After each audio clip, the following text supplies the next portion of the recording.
is a Liam Payne fan who is really dedicated in bringing justice to Liam Payne. And she decided to basically outline the many things, many inconsistencies that we have had so far from this case. And I wanted to shout her out, and I'll put her information in the description box, but I also wanted to talk about what she listed as inconsistencies and maybe match some of my notes that I also have. Starting with number one, the toxicology report. The second and third toxicology reports were known by the judge in Liam Payne's case. The second one stated that Liam Payne only had traces of polyconsumption. The third one stated that the large quantities were confirmed, and they even told us that the quantities of alcohol found in his system. The third toxicology report was released almost 2 months after the second one. The toxicology report is part of the autopsy report, and it cannot be changed. Also, the first toxicology report showed substances that were not actually found in his system, like pink cocaine, a recreational drug that typically is a mix of several drugs, including methamphetamine, ketamine, MDMA, and others, as well as benzodiazepine and crack. Now, we take issue with the toxicology report because we've never seen one. Everything that we have gotten about Liam Payne's case has been through other sources, reporters. I will never forget when we first heard this news. Initially, it was Liam Payne committed suicide. Then it was, well, he didn't commit suicide. There was traces. What is traces? Tell me in the comments if traces is an actual amount. What does that even mean? Overall, the drug stuff, which I guess weighing in things, is it important? Is it not important? Because ultimately it wasn't what killed. So to me, this argument of the toxicology report, there's nothing to it because we don't have a report and it wasn't what killed Liam Payne. This fan writes in here and says, second, inconsistencies. Brett and the wedding planner. Brett first said he saw the body fall. After this, he said that he and the wedding planner were looking at the window and saw Liam fall. In the end, the wedding planner said that Brett was looking at her while she was looking at the window and said that she saw somebody fall. She looked at Brett and Brett said, somebody falls. This wasn't an object. That's what the wedding planner said. To me, when I heard Brett on TMZ, when he said he saw the body fall and then he said he saw in the interview, wait a minute, Brett. That's not what the wedding planner said. The wedding planner who you were paying to give money, right? Like she was going up to the room with you for this money transaction thing. Well, he doesn't call her a wedding planner on the TMZ interview. He calls her a friend and they're going to the room. And she looks at him and says, somebody falls. And it wasn't an object. She tells Brett what she saw, not the other way around. So when I heard Brett say this in the interview and in TMZ, it was like, Brett, you are all over the place. Which one is it? You are literally the X-Men Nightcrawler. You're everywhere. I couldn't believe. Brett was asked twice if he knew it was him who fell. And in another interview, he said he landed face up, so we could tell right away that it was Liam. So you did see him fall. You did not see him fall. I'm so confused by Brett and his many stories. Inconsistency number 3, the 911 calls. The first 911 call was made at 5:01 p.m. on the 16th of October. And then the second one was allegedly made at about 5:05 p.m. the same day. They said that the first call was interrupted and they called again after 4 minutes, which is pretty long to wait between a 911 call, as long as they consider the situation to be an emergency. So after they cleared up the noises in the background from the first 911 call, there could be a woman heard saying, help me lift him up. We talked about that here. But Esteban Graci told 911, we have a guest that's being aggressive. No one can really be unconscious and aggressive, breaking things at the same time. So which one is it? Was he aggressive or was he not aggressive? Was he asleep? Was he not asleep? Which one is it? The second 911 call is strange. After Grassi said, I don't know whether his life may be in danger, the guest's life. He is in a room with a balcony as well. We're a little afraid and he will do something that will put his life at risk. The first thing the 911 operator asked was the following: since when has he been there, or how long, or is this a long stay hotel? As if it was the thing that mattered. And the next thing is even more stranger. This fan says that a 911 operator asks, you wouldn't know any other details because you can't get in, right? The 911 caller asked Esteban Grassi that, and I talked about that as well. But nobody told them beforehand that they couldn't enter the room. So they just assumed this out of nowhere. The next thing the 911 operator says, we'll notify the medical emergency staff as well. And then said, please wait for the police. Shouldn't they have waited for the same? So there's inconsistencies with the 911 call, right? Like the second 911 call led me and still leads me to believe that Liam had already fallen and they were worried about like not having taken that step beforehand, if that makes sense. Let's talk about the door. When the 911 operator asked Esteban, you wouldn't know any other details because you can't get in his room, right? Grassi said they couldn't. In his testimony, Grassi said that one of the times they brought Liam to his room, the door in his room was closed and we opened it with the key. Later, he said about the last time they brought him to his room that we closed the door, and those of us who went up stayed on the side of the hallway to see if we could hear any more noise. Then after some time, they said they actually left the door open after they put him inside. So, I mean, the steps that the staff took to and from and what happened, we just have a lot of questions about, right? The CCTV that caught the fall. Media said there's a video with the moment of the fall that is in the official records of the case.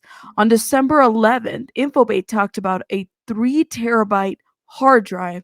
That disk was delivered to the authorities by the Sacro restaurant located next to Casa Sur, in whose courtyard Payne fell and lost his life. On that hard drive, the authorities will look for the video of the moments of his death, which so far has not been found. Esteban said in his testimony that one of the sale guys told him that no one had seen the way he fell. So, does this video exist? It wasn't just Infobay who talked about this video. There's another person talked about the bottles. Inconsistency. They said that at about 10 p.m. October 15th, Liam ordered 4 bottles of whiskey. At about 6:36 a.m. October 16th, he ordered 5 more bottles of whiskey. Okay? And then after that, they said that that's when the 2 escorts came. He ordered 4 more bottles of whiskey and 1 bottle of champagne. That's a lot of whiskey, but this is what they're saying. Okay, which would make a total of 14 bottles, 13 of whiskey and 1 champagne. They said that when he went down to the lobby couch picture, he had 1 whiskey bottle with him. The bottle cannot be seen in the picture, nor the one on the couch or one in the front of the elevator when he left. A normal person would probably die of alcohol poisoning long before finishing the second bottle of whiskey. Well, I mean, what do you guys think about that statement? Because I don't know of anybody who's had 14, 13 bottles of whiskey and, I mean, not passed out by like the 5th bottle. And they're, by the way, I'm thinking like they're shooters, right? Shooters are very small little bottles. So maybe there were like 14, 15 shooters, which is a little bit different, but still there's the alcohol content. One after another is a lot, right? Like, if I took 1, I'm a lightweight, so that might land a little bit different for me. Still, Roger said that Liam was fine before he left, around an hour before Liam's reported time of death. Roger said he left the hotel around 4:04 or 4:11 on October the 16th, okay? And that was BPM. One more thing to add. Rebecca said Roger was still in the hotel at about 4:26 p.m. that day. Also, in his statement, Grassi said, I saw everything was destroyed. Vases, lamps, his clothes thrown all over the room. There were wine stains, towels, broken wine bottles. Nobody mentioned any wine bottles before or after Grassi. Now, let me just say this: wine bottles are not shooters. You're talking about a full size wine bottle, right? A wine bottle is a big thing. A shooter is the small. So you mean to tell me that, like, the whiskey bottles were those the shooters and then one champagne? How much alcohol was he given? How much alcohol was delivered? Do we have a real idea of the amount of alcohol he had actually consumed? Because this is the confusing part for me. The cocaine, okay? They said Liam texted Roger at about 9:32 a.m. October the 16th. Can you get me 6 grams? Around 2 p.m. on the 16th, they said Liam told a hotel employee, I'm going to need another 7 grams for today, which makes a total of 13 grams of cocaine, as we were told. They post a video in which, at about 2:05 p.m., the 16th of October, they say Liam went to the basement, shook hands, and talked to an employee, possibly Ezequiel Pereira, probably to ask for drugs. At around 4:26 p.m., October the 16th, after Liam allegedly smashed his laptop in the lobby, Rebecca said after he'd gone, the British guy from his entourage, who I think was called Roger, came over and apologized on his behalf, saying, I'm sorry, he gets so high sometimes. Okay. So if you guys remember that before Rogelio Norris left, right, that day, he had talked to a witness by the name of Rebecca, and Roger was apologetic to Rebecca about Liam Payne's behavior in the lobby. All right. On the other hand, Norris claims later, and still sticks to the story, that when he left, Liam was in good spirits. He was perfectly balanced, like talking to everybody, having fun, laughing. So nothing out of the ordinary, which doesn't indicate he had 30 grams of cocaine. One more thing. Rebecca said Notice apologized for Liam's behavior at about 4:26 p.m. Notice said, I left like at 4 to 4:05 p.m. or so. So timeline doesn't consist, right? And what happened to this Rebecca person? Was she interviewed? Did she give any more testimony? I don't think we ever heard back. I don't know. The couch. Rebecca and Brett first said that about 4:26 p.m. on the 16th, Liam was sitting on the couch with his laptop. No one mentioned any whiskey bottle. Then Esteban said that about 4:26 on October 16, Liam was throwing and breaking things in his room. After this, later Brett changed his story and said that Liam was on the couch probably right around 4:30, so he can match his story with Esteban. They said Liam was calm, and then suddenly, because he saw an email that annoyed him, he saw something on the computer that annoyed him. He suddenly took the computer, shouted, "Fuck this shit, mate," and started bashing the computer on the ground and started to swear. None of the CCTV cameras showed he was aggressive. And out of everything that was leaked or shown, we don't see any pictures of Liam destroying the computer or bashing the computer. Like, you would think that this would be part of their criminal file. No, they show him being carried. So I wonder, because I feel like when all that information was exposed, it was very intentional. But why not expose maybe this piece of, information that would have supported what everybody else has been saying, that Liam was breaking his computer and did a bunch of things. It would have helped to at least shed some light to what was happening. In the photo with him waiting in the elevator right after the scene, supposedly taken 2 minutes after the couch photo at about 4:28 p.m., he seemed completely calm, and the laptop is intact. Again, no whiskey bottle can be seen. You have TMZ that reported at about 4:26 p.m. Liam goes to the lobby with a laptop and a bottle of whiskey, sits down, and then smashes his laptop and collapses. No other one present at the scene reported that he collapsed.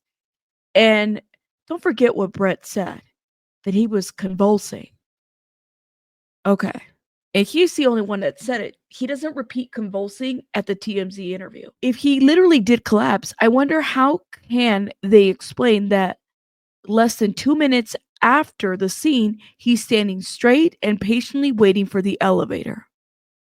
The story's not making sense. Again, shout out to this person on Twitter who's been seeking justice, and I'm going to link this thread in the description box so you guys can check it out.